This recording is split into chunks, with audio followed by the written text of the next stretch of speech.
네, 반갑습니다. 논술 전문가 김법성입니다. 오늘은 논술 천재 33강 개념적 사고 연습 문제 풀이 설명하도록 하겠습니다. 개념적 사고는 조금 어렵다라고 제가 말씀을 드렸죠. 이 학생들이 많이 어려워하는 부분 중에 하나입니다. 왜 어려워하냐?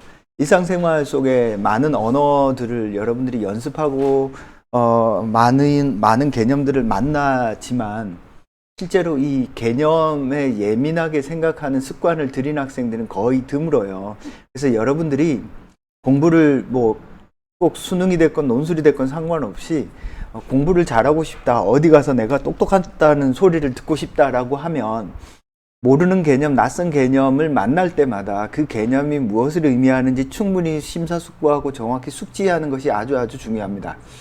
특히 수능에서 국어가 2등급에서 1등급으로 올라가지 않는 학생들의 대표적인 케이스가 뭐냐면 문제 푸는 양이 부족한 게 아니라 그 학생들은 개념에 대해서 명확한 숙지가 안 되어 있는 학생들이 상당히 많아요. 따라서 여러분들이 수능이 되었건 논술이 되었건 하다못해 학교 내신이 되었건 개념을 정확하게 이해하고 숙지하는 방법으로 공부를 하는 것이 여러분들의 실력 향상에 상당히 도움이 된다라는 걸 이해하시기 바랍니다. 자, 오늘 공부할 부분은요, 교재 349쪽이고요. 지난 시간에 이어서 실제로 개념적 사고를 논술 시험에서 어떤 식으로 해야 되는지에 대한 설명을 집중적으로 하도록 하겠습니다. 자, 개념적 사고는 뭐라고 했죠? 어떤 제시문을 만나거나 제시문을 보면 그 제시문을 간단 명료한 단어나 개념으로 압축하는 것이라고 했습니다. 그러니까 가를 길게 주저리 서술하지 말고요. 가가 말하고자 하는 것은 무엇이다. 그것에 대해서 어떤 판단을 내린다. 이렇게 간단 명료하게 정리정돈을 하는 겁니다. 알겠죠? 가장 눈에 띄는 단어로 딱 정리하는 것. 이게 개념적 사고가 대학이 요구하는, 학생들에게 요구하는 어떤 개념적 사고다라고 볼 수 있겠습니다. 자, 실제 문제를 보면서 한번 설명을 할게요. 자, 이 문제는 2014년도 고대에서 나왔던 기출문제입니다. 같이 조금 읽어보죠. 많이 어려웠거나 그러진 않으니까. 그리고 이 내용은 여러분들이 어지간하면 학교 교과서 사탐 시간에 다 배운 내용입니다. 아래 A, B, C의 견해를 개념화하시. 개념화한 걸 직접적으로 물어보진 않았지만 제가 여러분들한테 글을 쓰는 과정에서 이 개념화가 반드시 되어야지만이 뭔가 글을 쓸 수 있도록 되어 있는 문제입니다. 자, 한번 볼게요. A. 인간은 누구나 존귀하고 평등하기 때문에 한쪽의 이익에 치우치지 않고 모두 동등하게 대접받아야 한다. 따라서 우리가 어떤 환경에 있든 어떤 노력을 기울이든 얼마나 업적을 이루었든 똑같이 대우를 받아야 된다. 인간이라고 하는 것은 어떤 상황 조건, 우리가 환경에 있던 노력을 하든 어떤 업적을 결과에 상관없이 똑같은 대우를 받아야 된대요. 왜? 인간은 누구나 존귀하고 평등하기 때문에. 이런 사회가 정의롭지 않겠니? 자, A는 어떤 입장이죠? 인간이라고 하는 건 그 존재 자체, 일단 인간으로 태어났다면 모두 대등해야 된다라고 하니까 이러한 평등을 뭐라고 하면 될까요? 여러분 개념화 하시면 됩니다. 뭐라고 하면 될까? 절대적 평등이라고 하면 되겠네요. 자, 이런 말이 직접적으로 언급되어 있지는 않지만 여러분들이 만들면 됩니다. 알겠죠? 자, 만약에 절대적 평등이라는 말이 머릿속에 안 들어온다. 그러면 어떻게 해야 돼요? 인간은 누구나 존귀하고 평등하다라는 말을 썼잖아요. 인간 그 자체로 존중받는 평등. 이런 식으로 말을 개념화하셔도 된다라는 뜻입니다. 무슨 말이냐면 대학은 뭘 보고 싶어요? 여러분들이 제시문을 요약 정리한 걸 보고 싶은 게 아니라 여러분들이 제시문을 어떻게 이해했는지를 보고 싶은 거야. 그러니까 여러분들은 A는 인간은 절대적으로 존중받아야 되는 평등에 대해서 논의한다. 즉 내가 A라는 제시문을 이렇게 개념화해서 이해했다라는 P를 내주시는 게 필요하다. 자, B를 보겠습니다. 아니야, 인간은 여러 면에서 같지 않아. 사람은 타고난 재능이나 기울인 노력이 다 다르잖아. 그런데도 개인차를 무시하고 획일적으로 똑같이 취급하는 것은 잘못이라고 생각해. 업적에 따라 다르게 대우받는 사회가 공정한 사회야. 결과에 상관없이 업적을 똑같은 말이 나오죠. 업적에 상관없이 A. 업적에 따라. 그죠? 뭐죠? 요거는 내가 노력한 만큼 가져가는 거잖아요. 내가 한 업적에 따라 가져가는 거. 이거 뭐죠? 상대적 평등이죠. 그죠? 상대적 평등이라고 볼 수 있겠습니다. 그럼 예를 들어서 뭐 우리나라 같은 경우에는 임금 체계가 기본급 플러스 뭐 성과급 이렇게 되어 있잖아요. 그러면 기본급이라고 하는 건 일단 회사에 취직했으면 누구나 다 주는 거야. 그죠? 성과급은 회사에 취직해서 이 학생이 얼마나 성과를 냈냐, 이 사람이 얼마나 성과를 냈냐에 따라 주는 거니까 A와 B가 살짝 결합되어 있는 어떤 임금 체계의 특징을 가지고 있네요. 그죠? 자, 그 다음에 C 보겠습니다. 그런데 아무리 노력을 해도 나쁜 환경 때문에 업적을 이룰 수조차 없는 사람도 있지. 나쁜 환경, 그러니까 뭐 빈곤한 환경이라든지 교육 여건이 제대로 갖추어져 있지 않은 사람은 자기가 노력을 해도 아웃풋을 제대로 못 내겠죠. 그죠? 따라서 업적이나 결과만을 따지지 말고 제도적 장치를 통해 기존의 환경적 불평등을 고려하거나 제거해 줘야 된다. 이렇게 모든 사람이 동일한 출발선상에 놓이게 한 뒤 노력에 따른 대우를 해주는 사회가 바람직한 사회라고 생각한다. 출발선을 동일하게 해준다. 그 다음에 결과에 따라서 뭔가 평가해야 돼. 이걸 뭐라고 부르나요? 뭐 실질적 평등, 기회의 평등. 기회는 누구나에게 동일하게 해주지만 그 보장받은 기회를 통해서 이 사람이 얼마만큼 노력을 했는가에, 업적을 얼마만큼 이뤘는가에 따라서 상대적으로 평가하는 거죠. 뭐 기회의 평등, 실질적 평등 이런 말을 쓰시면 되겠습니다. 자, 어떤 말을 쓰든 상관이 없는데, 자, 학교가 이런 문제를 왜 낸다고요? A, B, C의 어떤 사례를 던져주고 학생이 각각의 사례가 평등이라고 하는 것을 어떤 식으로 개념화할 수 있는지를 보고 싶은 거예요.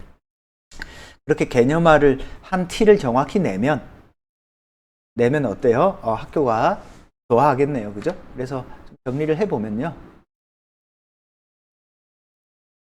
A는 어떤 결과적 절대적 평등이 좀 더 좋겠네요. 그죠? 절대적 평등.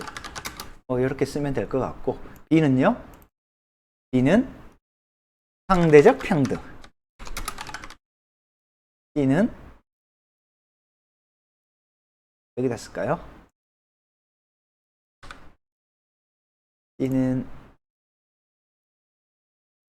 실질적 평등, 뭐 기회의 평등 이런 말로 개념화 할 수 있을 것 같습니다. 어떤 뜻인지 알겠죠? 여러분들이 글을 쓰는 과정에서 내가 각각의 제시문들을 평등을 중심으로 자 ABC 전체가 평등에 대해서 이야기한다라는 건 찾았는데 평등과 관련해서 어떻게 다른지를 명확히 구별하는 글쓰기를 하는 게 필요하겠다. 자, 그 다음에 연습 문제 30번 봅시다. 자, 이 30번 문제는 30번 문제는 서강대 문제네요. 그죠? 가나다에 나타난 특징적 자아를 개념화하시오.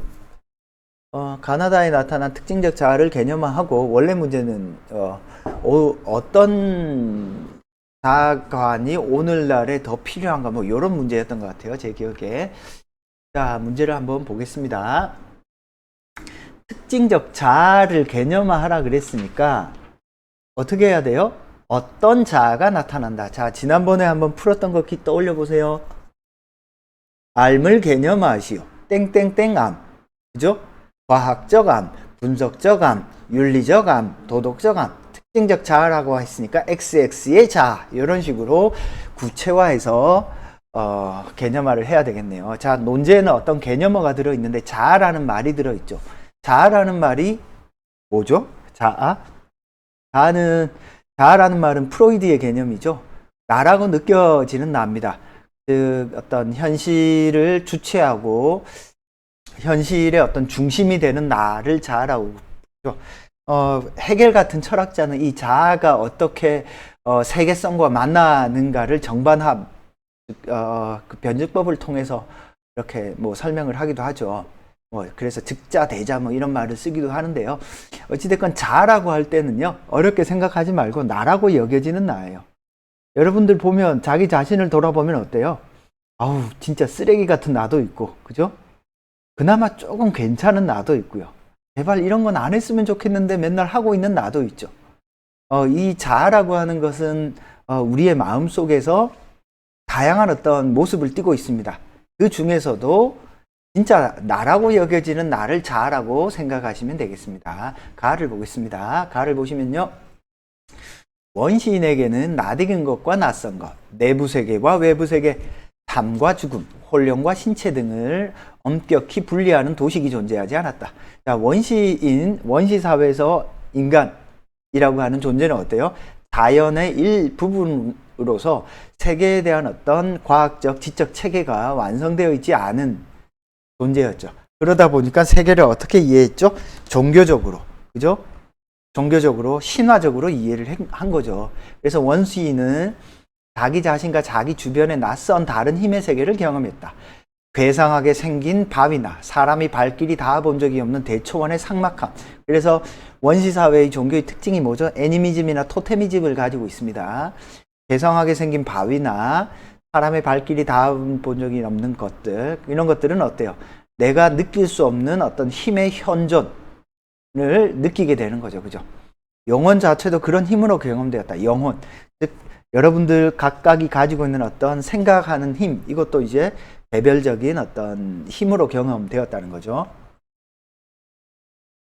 호흡도 인간이 이해할 수 없는 어떤 신비스러운 힘의 존재를 보게 한다.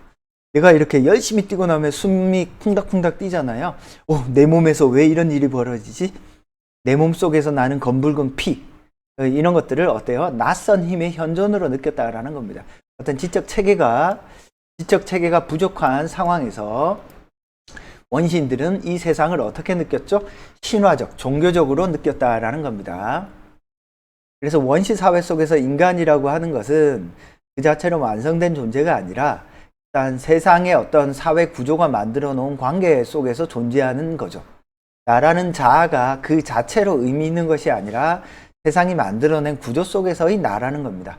만일 사회의 구성원 중 한 사람이 죽을 때 애곡하는 것은 그의 죽음이 슬퍼하는 것이 아니라 그의 죽음으로서 사회 구조가 혼란을 밟게 될 것을 슬퍼하기 때문이다. 그래서 나라는 존재를 어때요? 어떤 관계에서만 사용되기 때문에 나 아버지, 나 삼촌들의 형식으로만 나타난다. 그러니까 나라는 존재는 내 자체가 어떤 특징, 개인의 어떤 의미가 있는 것이 아니라 다양한 사회적 관계, 종교적 관계, 신화적 관계 속에서 내가 규정된다라는 겁니다. 그래서 개인은 친족 관계와 집단 관계에서 비로소 자기 자신을 발견한다.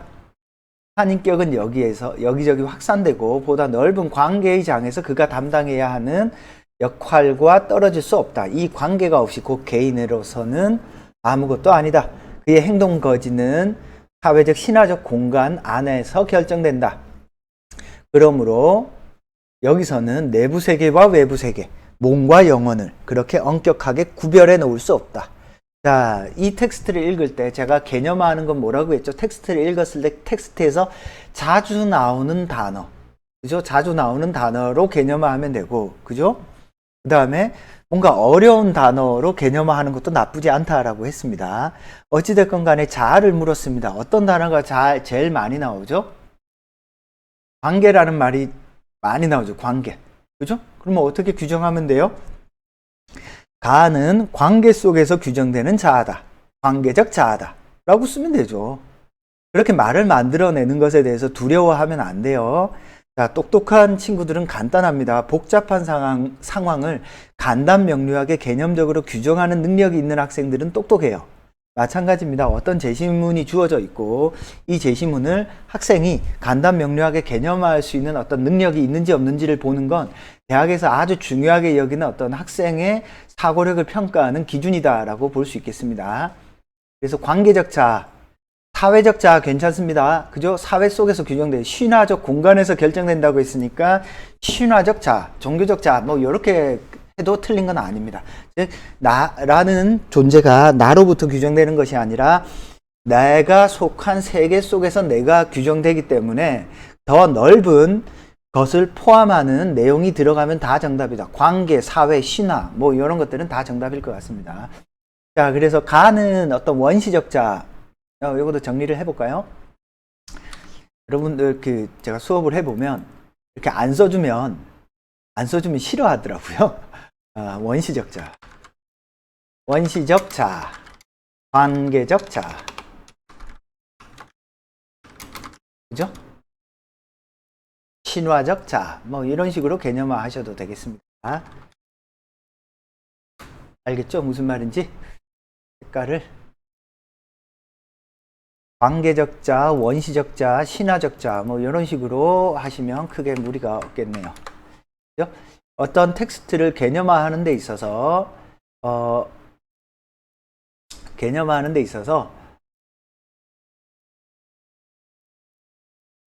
그 제시문을 압축적으로 대변할 수 있는 단어면 다 정답이다. 무슨 말인지 알겠죠? 자, 그 다음에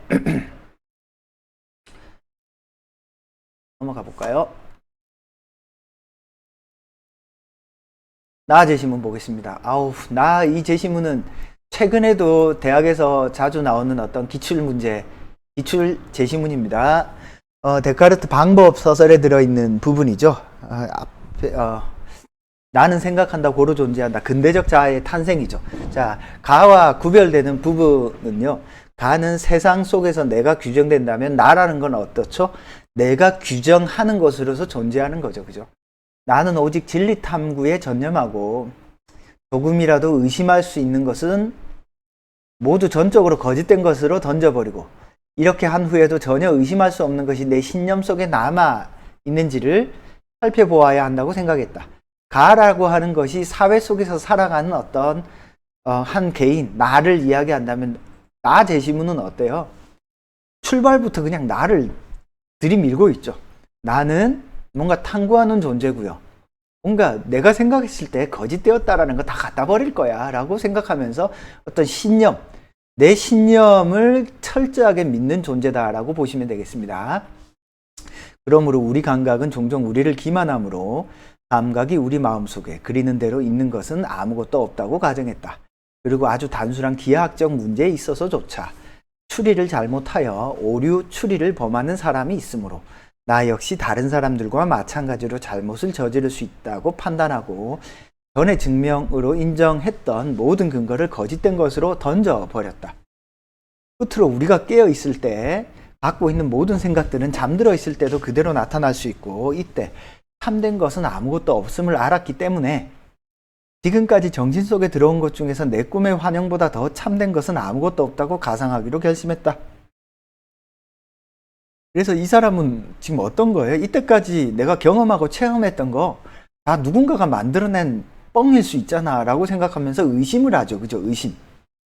그래서 얘가 믿는 거는 뭐예요? 그러나 이런 식으로 모든 것이 거짓이라고 생각하고 있는 동안에도 이렇게 생각하는 나는 반드시 어떤 것이어야 한다는 것을 알게 되었다. 자, 그러나 앞에 건 다 의심했지만 그러나 생각하는 나는 반드시 어떤 것이어야 된다. 즉 생각하는 나는 반드시 존재해야 된다라는 거죠. 그죠? 내가 이렇게 의심하고 있다고 할지라도 의심하는 나라는 건 항상 있다라는 뜻입니다. 나는 생각한다. 그러므로 나는 존재한다라는 이 진리는 아주 확고하고 확실한 것이고 회의론자들이 제기하는 가당치 않은 억측으로도 흔들리지 않는 것임을 주목하고서 이것을 내가 찾는 철학의 제1원리로 거리낌 없이 받아들일 수 있다고 판단했다. 그런 다음에 내가 무엇인지를 주의 깊게 고찰했으며 이때 다음과 같은 것을 알게 되었다. 즉 나는 신체를 갖고 있지 않으며 세계도 없으며 내가 있는 장소도 없다고 상상할 수 있지만 그렇다고 해서 내가 전혀 존재하지 않는다고 생각할 수 없고 오히려 반대로 내가 다른 것의 진리성을 의심하려고 생각하고 있다는 사실 자체에서 내가 존재한다는 것이 아주 명백하고 확실하게 귀결되고 있다. 뭐예요? 내가 뭔가 의심하고 생각하고 있다라는 것에서 내가 존재한다는 것이 확실하게 귀결되고 있다. 어떤 자아예요? 의심하는 자아, 생각하는 자아죠. 눈에 띄는 단어들이 뭐예요? 의심, 생각 이런 것들이잖아. 그러니까 의심하는 자, 생각하는 자라고 말할 수 있겠습니다. 그러나 내가 상상했던 나머지 다른 것들이 설령 참이라고 생각하더라도 단지 생각하는 것만 중단한다면 내가 존재하고 있었다는 것을 믿게 할 만한 아무런 근거도 없음을 알았다. 이로부터 나는 하나의 실체이고 그 본질 혹은 본성은 오직 생각하는 것이며 존재하기 위해 하등의 장소도 필요 없고 어떠한 물질적 사물에도 의존하지 않는 것임을 알게 되었다. 그래서 이 나, 즉 나를 나이게끔 해주는 이 정신은 물체와는 전적으로 다른 것이며 심지어 물체보다 더 쉽게 인식되고 설령 존재하지 않는다고 하더라도 정신은 스스로 중단 없이 존재하는 것이다. 그래서 나는 생각한다고로 존재한다. 이게 이제 근대를 알리는 어떤 큰 사고방식이라고 볼 수 있겠습니다. 데카르트의 이 사고방식은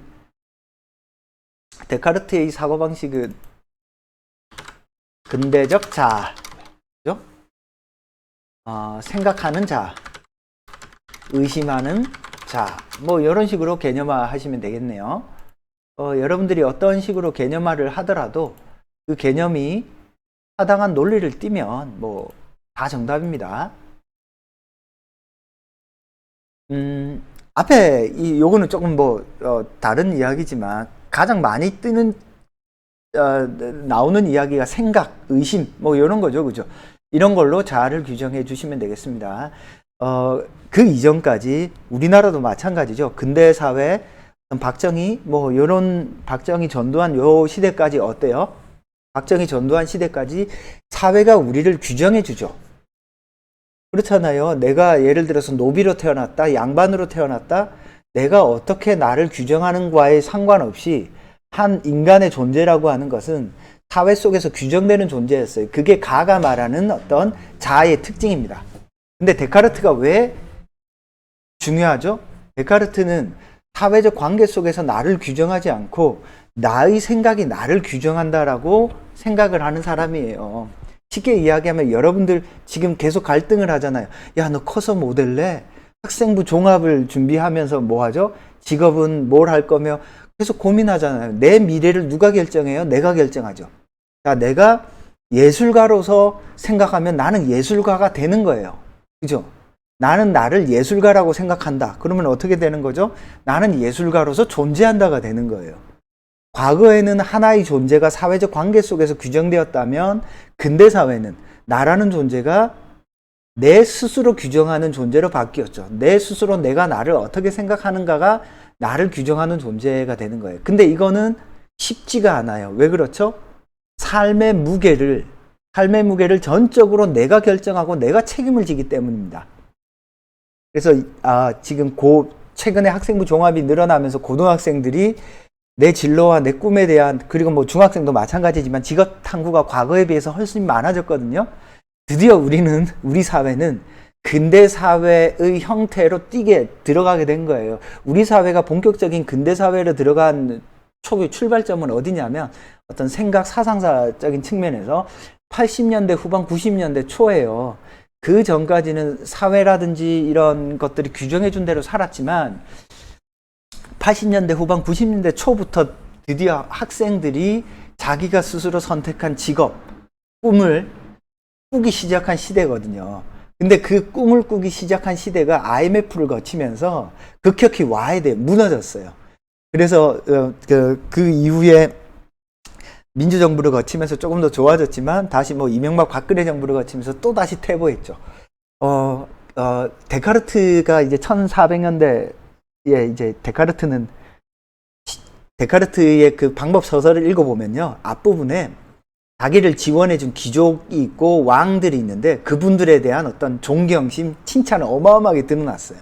그리고 뒷부분에 이 지금 텍스트가 들어있거든요. 왜 그렇게 넣어놨냐? 이게 신을 부정하는 사고방식이에요. 당시 어떤 중세 끄트머리에 신의 어떤 완벽한 신이 만들어 놓은 이 세계를 부정하는 얘기들. 야, 신이 만들어준 대로 살지 말고 네가 생각하는 대로 살아. 얼마나 혁명적인 이야기예요. 그러니까 데카르트가 근대 철학의 어떤 출발점이 되는 거고, 논술 문제도 그렇고 여러분들이 윤사 시간에도 그렇고 많이 나오는 이유가 근대적 인간의 어떤 원형이죠. 소설로 보면 여러분들 그 영국의 햄릿 같은 소설을 읽어보면 햄릿이 어때요? 이런 어떤 왔다 갔다 하는 내 자신의 존재를 어떻게 규정할까를 고민하는 전형적인 근대적 인간의 모습입니다. 그러니까 햄릿이 고전이 되는 거예요. 자, 어찌됐건 간에 나 제시문에서 말하고자 하는 것은 근대적 인간, 생각하는 자, 의심하는 자의 어떤 근원적인 모습을 보여준다라고 볼 수 있겠습니다. 자, 다 제시문 보겠습니다. 자, 다 제시문은 조금 후딱 읽겠습니다. 접속하는 시대에 새로운 유형의 인간을 몰고 온다. 접속의 시대, 바로 오늘날을 말하는 거죠. 바다의 신이자 변화무쌍한 모습을 가졌던 그리스 신화의 프로테우스가 포세이돈이죠. 이게 라틴어랑 히라보로 읽을 때 이름이 다릅니다. 프로메테우스랑은 다른 신입니다. 프로테우스 세대의 젊은 이들은 전자상거래와 사이버 스페이스 세계에서 이루어지는 사업에 아무런 거부감이 없으며 그 속에서 펼쳐지는 사교 활동에 적극적으로 참여한다. 그래서 다에서 말하는 것은 21세기 네트워크상에서 쉼없이 페북과 트위터로 접속하고 상호작용하는 인간의 모습을 나타내고 있습니다. 그래서 이 접속의 시대에 등장하는 자아의 모습, 어떤 자아라고 볼 수 있을까요? 네트워크 속에서 존재하는 자아, 접속할 때만이 등장하죠. 예를 들어서 여러분들이 페북이나 트위터 왜 많이 해요? 그 속에서 막 접속하고 인스타그램에 함으로써 내 존재감이 드러나잖아. 친구들이 눌러주는 좋아요, 내가 이렇게 뿌듯하게 오늘 뭔가를 남겼어. 아무 의미 없습니다. 자기 삶 자체가 뭔가 의미가 있어야지 다른 타자에 의해서 내가 규정되는 존재의 전형적인 모습이죠. 자, 어찌되었건 간에 다는 접속하는 자입니다. 접속을 통해서 나라는 존재가 규정되죠. 접속하지 않을 때는 나는 이 세상에 마치 존재하지 않는 것처럼 느껴져요. 저는 페북이나 이런 건 잘 안 하는데요. 제 적성에 잘 안 맞더라고요. 자, 어찌됐건 쭉 넘어가서 조금 더 보겠습니다. 그래서 이런 닷컴 세대의 이런 젊은이들은 어떤 특징을 가지고 있다? 다중인격자의 모습을 띠고 있다. 자, 그래서 인터넷 접속하면 어때요? 페북에서의 삶, 인스타그램에서의 삶, 현실에서의 삶, 어때요? 다 다르죠. 다중인격자의 모습을 띠고 있습니다. 심지어는 게임을 하다가 남자가 여자 행세를 하기도 하고 여자가 남자 행세를 하기도 합니다.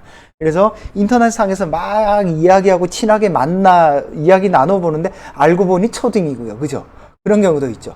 그러니까 현대사회에서 현대 네트워크 시대에서 자아의 모습은 다중인격자의 시대를 띠고 있죠. 성격을 띠고 있죠. 따라서 어떤 다중인격자 뭐 이런 말들을 쓰셔도 되겠습니다. 그래서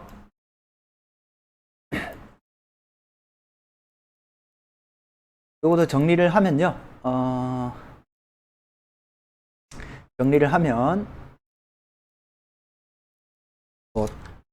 현대적 자아네요. 다중인격자, 다중자아, 뭐 이런 개념을 쓰면 되고요. 접속하는 자아, 이런 말도 괜찮습니다. 자, 구분을 해봅시다. 시대적으로 구분해보면요. 가는 원시적 자아, 나는 근대적 자아, 다는 현대적 자아입니다. 그죠? 시대적으로 구분을 한 거죠. 그 자아의 어떤 속성, 특징으로 구분을 하면 관계 속에서 구성되는 자아, 관계적 자아, 그죠? 속성으로 구분을 하며 나는 생각하는 자아, 다는 어떤 다중자아, 접속하는 자아, 이런 식으로 어때요? 각각의 제시문을 개념하면 될 것 같습니다. 그래서 여러분들이 어떤 제시문을 딱 보면 묻건 묻지 않건 각 제시문을 어떻게 해야 된다? 개념화를 해야 된다. 알겠죠? 무슨 말인지. 자, 연습문제 31 보겠습니다. 31, 요거는 뭐 간단히 제가 설명하도록 하겠습니다. 설명하는 시간이 조금 길지만 거의 30분 다 돼가네요. 길지만 그냥 짧게 하고 넘어갈게요. 자, 이거 개념화 연습이죠. 문학 반대로 하면 뭐죠? 비문학이죠. 비문학. 자, 비문학이라고 할 때는 뭐죠? 이거는 모순 관계로 규정을 하는 거지만 문학에 반대되는 어떤 카테고리를 잡는다면 과학에 가깝겠네요. 그죠? 비문학 혹은 과학을 넣으셔도 괜찮겠습니다. 알겠죠? 무슨 말인지. 이거 직접 넣어 볼까요? 색깔을 조금 다르게 해서 과학, 비문학, 과학 뭐 이렇게 넣으셔도 되겠습니다. 즉 반대 개념, 즉 어떤 개념을 만나면 여러분은 어떻게 하라 그랬죠? 그 개념과 반대되는 개념들을 정확히 찾아보자 라고 했죠. 문학과 비문학을 나누는 기준이 어떻게 되죠? 문학과 비문학, 문학과 비문학을 나누는 기준, 그것이 상징적이냐 아니냐 뭐 이런 것으로 나눌 수 있겠네요. 상징. 예를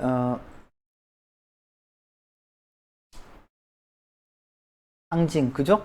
상징적인 거로도 나눌 수도 있을 거고, 어떤 의미, 과학이라든지 이런 것들은 사실관계를 따지죠. 사실. 그렇지만 문학은 어떠한 사실이 우리 인간에게 어떤 의미를 있는가, 어떤 감동을 주는가를 따지잖아요. 그죠? 그러면 개념화할 때 어때요? 개념화할 때. 그래서 문학은 뭐 시, 소설 뭐 이렇게 쓰시면 되고, 개념화하면 문학은 어떤 상징적인 언어로 인간의 삶에 어떤 의미가 있는지를 보여주는 어떤 예술 장르로 볼 수 있다. 뭐 이런 식으로 나누어 볼 수 있겠네요. 그죠?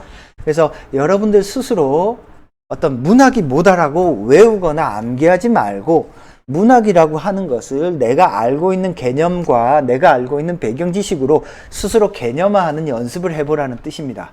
자, 논술은 지식을 측정하는 시험이 아니라 여러분들의 사고력을 평가하는 시험이기 때문에 여러분들이 개념을 사고할 수 있는지를 보여주는 게 좋습니다. 자, 자유는 뭐 반대말로 하면 뭐라고 하면 되나요? 구속, 억압, 뭐 이렇게 하면 되겠네요. 그죠? 구속, 억압, 부자유, 그죠? 반대 개념으로 하면 뭐 부자유 이렇게 규정할 수도 있겠습니다. 뭐 이렇게 반대말을 잡아보시고, 즉 어떤 개념이 나오면 그 개념을 그 개념으로 규정하지 말고 그 개념의 반대말로 규정하면 좋겠습니다. 뭔가 우리가 자유와 어떤 구속, 억압의 가장 큰 차이는 어디에 있나요?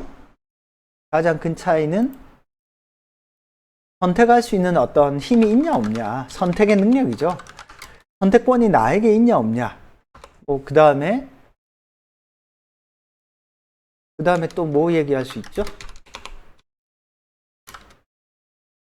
어떤 신체적 자유, 뭐 정신적 자유, 뭐 이런 거 이야기할 수 있겠네요. 그죠? 그러니까 여러분들이 자유라고 말할 때 이 자유와 구속, 억압, 부자유를 나누는 기준들을 조금 설정해 주는 게 필요하겠습니다. 그럼 뭐 범주로는 정치적 자유, 뭐 경제적 자유, 그죠? 뭐 이런 것들을 나눌 수 있겠네요. 그죠? 그래서 개념화하면 자유는 정신적으로나 신체적으로나 자신의 선택권을 있는 그대로 발휘할 수 있는 것을 의미한다. 뭐 이런 식으로 개념화를 하면 되겠네요. 즉 어떤 낯선 개념이나 많이 들었던 개념이라고 할지라도 여러분 스스로 개념을 규정하는 버릇, 습관을 들이는 것이 논술 문제를 푸는 데 있어서 아주 중요하다. 자, 그래서 논술은 결국 여러분들이 어떤 생각하고 사고하는 능력을 측정하는 시험입니다. 반드시 연습을 조금 해 보셔야 되고요. 미국에서는 주로 이렇게 크리티컬 띵킹이라고 해서 이제 비판적 사고 영역에서 이제 많이 다룹니다. 책을 한번 찾아보시면 이제 미국에서는 대학 들어가면 1학년 때 교양 수업으로서요, 비판적 사고와 관련된 수업을 거의 필수적으로 듣게 되어 있어요. 특히 이제 학생들이 일상적 사고와 달리 어떤 비판적 사고가 어떤 구조로 이루어지는지에 대해서 꼼꼼하게 생각 안 하고 오는 친구들이 많기 때문에 문과 학생이든 이과 학생이든 이 비판적 사고를 이제 많이 요구를 합니다. 우리 교육 시스템은 뭐 그런 부분을 조금 등한시하기도 하죠. 그러다 보니 아이들이 똑똑한 학생도 비판적 사고가 없어요. 그냥 암기하는데 급급해 있죠. 우리나라 최고 좋은 고등학교라고 하는 학생을 가르쳐 봐도요, 지식과 정보를 습득하는 능력은 좋지만 비판적 사고는 현저히 떨어져요. 깜짝 놀랄 정도로요. 학생들이 정말 수동적이에요. 자, 그래서 우리가 논술에서 측정하는 건 뭐냐면 여러분들의 어떤 생각의 능력, 사유의 능력을 측정합니다. 특히 이제 생각을 많이 하는 게 중요한 것이 아니라, 여러분들 생각 많이 해서 뭐 할까, 뭐 먹을까 이런 생각을 많이 하잖아요. 생각이 중요한 것이 아니라 사유를 해야 돼. 생각과 사유는 어떠냐? 생각이라고 하는 것은 머릿속에 떠오르는 어떤 이미지라고 생각을 하시면 돼요. 하지만 사유라고 하는 것은 그 이미지들이 어떤 뜻인가, 왜 내가 이런 생각을 하고 있을까, 그런 이미지들을 분류하고 인과관계를 찾고 역사적 맥락을 찾아보는 겁니다. 자, 예를 들어서 누군가 사랑에 푹 빠진 어떤 아이가 있다고 칩시다. 그 학생만 계속 떠올리는 거야. 내가 짝사랑하는 애만. 걔는 어때요? 생각에 빠진 사람이죠. 하지만 사유하는 사람들은 어떤 특징을 가지고 있어요? 내가 왜 그 애에게 사랑을 느낄까? 내가 느끼는 이 사랑의 감정도 그 사람 혹은 그녀도 느낄까? 사랑하는 감정은 도대체 인간은 왜 느끼는가? 나는 느끼는데 왜 그녀는 나에게 사랑이라는 감정을 느끼지 못할까? 사랑의 본질은 무엇일까? 이렇게 따져보는 거예요. 사유라고 하는 것은 내 머릿속에 드는 어떤 이미지, 생각 이미지들을 하나하나 꼼꼼히 따져보는 겁니다. 인과적으로, 역사적으로, 그죠? 자, 과학적으로 따져보는 게 사유죠. 그래서 사유를 한다라고 하는 것은 끊임없이 질문을 던지는 거예요. 논술은 학생들에게 논제와 제시문을 통해서 학생들이 스스로 이 주제와 관해서 질문을 던지고 사유하기를 원합니다. 그 사유하기를 잘 드러내면 드러낼수록 여러분들은 어떤 좋은 글을 쓸 수 있어요. 그래서 제가 구조화해 놓은 어떤 겁니다. 대학이 요구하는 어떤 개념적 사고라고 하는 것은 어떤 주제, 즉 대상, 문제가 되는 대상에 대해서 학생들, 사고의 주체죠. 어떤 기준과 판단과 수직 수평적 근거를 하나하나 꼼꼼히 언어적으로, 개념적으로 분명히 제시할 수 있는가가 개념적 사고입니다. 자, 이렇게 개념적 사고라고 하는 것은 주체, 대상, 판단, 기준, 수직 수평적 근거를 분명히 개념적으로 제시할 수 있느냐가 개념적 사고라면요. 구조적 사고 혹은 관계적 사고라고 하는 것은 그 개념과 개념 사이의 관계입니다. 주체와 대상 사이의 관계를 무엇을 기준으로 맺고 있는지, 그죠? 대상과 판단 사이의 관계를 어떤 기준으로 연결시켜서 구체적으로 찾았는지. 그래서 여기 그림에서 화살표로 되어 있는 거 있죠? 이것들이 관계적 사고입니다. 알겠죠? 그래서 여러분들이 스스로 의식적으로 개념을 정확히 뽑아내고 이 개념과 개념 사이의 관계를 찾아내는 것이 대학이 요구하는 거다. 자, 요약을 요구한다라고 하는 건 뭐냐면 이 그림을 텍스트를 읽고 여러분들이 스스로 구성할 수 있는지를 보는 겁니다. 예를 들면 가제시문은 무엇에 대해서 어떤 판단을 한다. 그 이유는 무엇 때문이다. 이렇게 정리할 수 있는지를 보는 거고, 비교를 요구한다라는 것은 가제시문에서 이걸 그리고 나제시문에도 이걸 그린 다음에 주체는 주체끼리, 대상은 대상끼리, 기준은 기준끼리, 판단은 판단끼리 비교할 수 있는지를 보는 겁니다. 자, 예를 들어서 가를 참고해서 나를 설명하라. 자, 주체가 가를 기준으로 해서 나에 나타나는 현상을 개념화해서 설명할 수 있는지 없는지를 보는 겁니다. 알겠죠? 가를 참고해서 나를 비판하라. 이런 문제는 뭐예요? 시험을 보는 여러분이 가를 기준으로 나에 나타나는 어떤 문제 상황을, 문제가 되는 것을 비판해낼 수 있는 이유 근거를 잘 찾을 수 있는지 없는지를 보는 거예요. 자, 기본적으로 대학의 논제가 요구하는 것들은 이런 사고를 구조화해낼 수 있고 혹은 스스로 만들어낼 수 있는지를 보는 거다라고 보면 되겠습니다. 자, 이렇게 해서 개념적 사고와 관계적 사고, 구조적 사고에 대한 설명은 대략 마치도록 하겠습니다. 잘 이해가 안 되시는 분들은 다시 한 번 더 정리정돈해 보시고요. 궁금한 사항은 논법닷컴에 질문 남기시고 1661-5143으로 질문하시면 되겠습니다. 오늘은 논술천재 33강 개념적 사고 연습문제 풀이에 대해서 설명했습니다. 감사합니다.